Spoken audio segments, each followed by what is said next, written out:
Hi， 大家好，歡迎收睇今集國標 channel。咁馬年又到啦，首先咧就喺呢度同大家講聲，馬上有錢，馬到功成，一帆風順，身體健康。咁嚟緊就有關馬年嘅生肖錶咧，就陸陸續續咁翻貨啦。咁而今次咧就想同大家介紹下呢一款海鷗手錶嘅馬年限定款超薄嘅自動陀飛輪手錶。而今次海鷗嘅呢一款馬年手錶咧，同中國歷史裏邊亦都有一個好深厚嘅淵源。事關佢背後嘅故事咧，就係用咗呢一個敦煌莫高窟嘅第249幅壁畫裏邊嘅其中一個神獸，咁就係一匹被稱之為翼馬嘅瑞獸，駐守咗1000年。咁而喺敦煌壁畫之中咧，就係代表住長瑞啦，同埋龍馬精神。咁適逢馬年，海鷗手錶咧就以呢一個敦煌嘅翼馬作為靈感，咁而將翼馬嘅嗰種神韻咧，就濃縮喺我今日想介紹嘅喺呢一款手錶裏邊，咁為大家咧就帶嚟呢一個祝福嘅。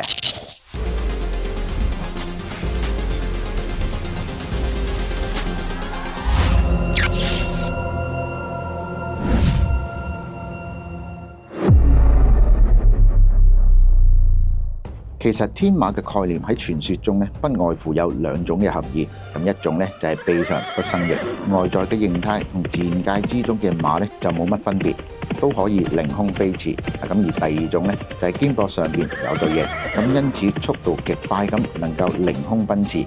咁喺中國武漢帝時期咧就開始盛行咗關於天馬嘅種種傳說。咁而呢一個咧就係關於天馬圖像嘅唯一依據啦。首先，大家有冇試想過，當你睇一隻手錶嘅時候咧，會發覺都唔知道有啲設計係邊度嚟嘅，係用咗啲乜嘢概念呢？但係睇上去咧，又真係幾好睇。又或者你對整隻手錶嘅設計上邊咧，就愛不釋手。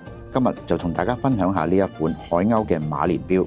咁首先最吸引眼球嘅地方咧，就當然係呢一個好有濃郁而有層次感前邊嘅紅色錶盤啦。咁再細心咁留意下喺呢個盤面上邊咧，就唔單止係純色嘅色漆，咁而係用咗精緻油壓工藝浮雕而成嘅古琴斷紋面，咁而營造出呢一個自然嘅紋理咧，就好似呢一個風屑沙岩咁而充滿咗歲月嘅痕跡，正正咧就呼應住呢一個敦煌1000年嘅歷史。另外喺呢一個錶盤裏邊嘅刻度時錶造型咧，就係靈感嚟自古琴嘅輪廓。咁而喺6點位置咧就係陀飛輪嘅裝置。咁我哋再睇睇呢一個陀飛輪結支架，都係用咗拋光嘅處理。而呢一個咁清晰嘅機件組裝，就成就咗成隻手錶靈魂嘅所在啦。嗱，咁而機芯方面，海鷗咧就全面咁升級，用上咗海鷗嘅自家研發 ST8610嘅超薄高頻自動上鏈嘅陀飛輪機芯。只單講佢機芯嘅厚度咧就4.3mm。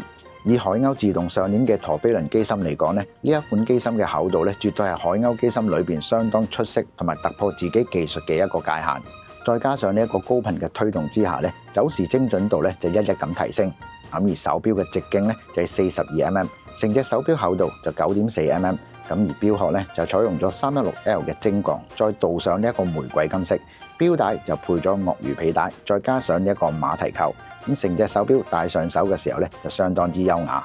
嗱，咁啊重點嚟啦，講咗咁耐，究竟隻翼馬隱藏咗喺邊度呢？咁我哋再反翻個錶底睇睇，透過呢個藍寶石水晶玻璃嘅錶底，可以一眼睇晒呢一個超薄機芯嘅運作。咁最引人注目嘅就係呢一個自動陀上邊嘅玫瑰金精緻鐫刻嘅翼馬圖騰。咁隨住呢一個日常嘅使用，金色嘅翼馬就好似喺機芯上面盤旋咁，意思就係踏雲而行，屬意字日行千里，長瑞隨行。雖然錶陀佔據嘅錶底大部分嘅面積，但係今次海鷗咧就將機芯裏邊嘅每一個金屬嘅夾板咧，都一絲不苟咁融入咗細緻嘅機樓打磨。可想而知，海鷗手錶已經將品牌裏邊嘅一啲技術咧，就不斷咁去提升。咁以上所介紹嘅海鷗手錶馬年嘅限定款咧，超薄自動陀飛輪手錶咧，全球限量就只得500隻。咁由即日開始，可以去到我哋嘅如畫國貨嘅中華國錶度預訂。咁預計咧就喺呢一個農曆新年前咧就可以到手噶啦。咁詳情想了解更多嘅，亦都可以 inbox 或者係 WhatsApp 我哋。再唔係咧就去到我哋嘅門市度了解更多。咁而另外仲會特別咁送上呢一個馬年嘅限定贈品，就係凡係購買呢一個馬年嘅生肖錶咧，我哋都會送由2026年中央總台文創推出嘅一馬當先春盤紀念盒俾大家嘅。好啦，咁今集嘅呢一個國錶報道咧完畢啦，我哋下一集再見，拜。